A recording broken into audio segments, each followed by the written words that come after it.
Hi guys, welcome to Cheryl's Home Cooking. Hi guys, today I'm going to show you the stainless steel bowls. They're non-skid mixing bowls that I purchased on Amazon. This is a 5-quart, says it right there. Comes with a lid. You place the lid on.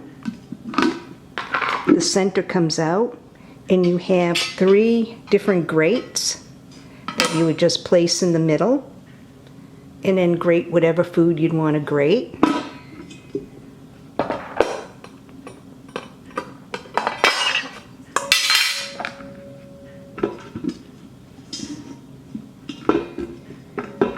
The lids pop right on.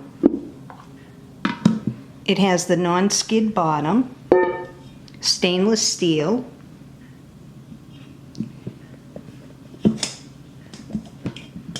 And this is the 5-quart. I don't know if you can see it or not, but it does have the measurements on the side here. This is a 3-quart with the lid.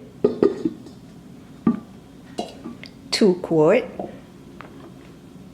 with the lid. They all have the measurements on the inside. This is a 0.63 quart. They all have the non-skid on the bottom, their own lid. You can put these in your freezer or fridge. And this is a 1.5 quart. So this is an excellent buy. I can't wait to try them out. I'll leave the link in the description box below so you can check it out yourself. Thanks for watching.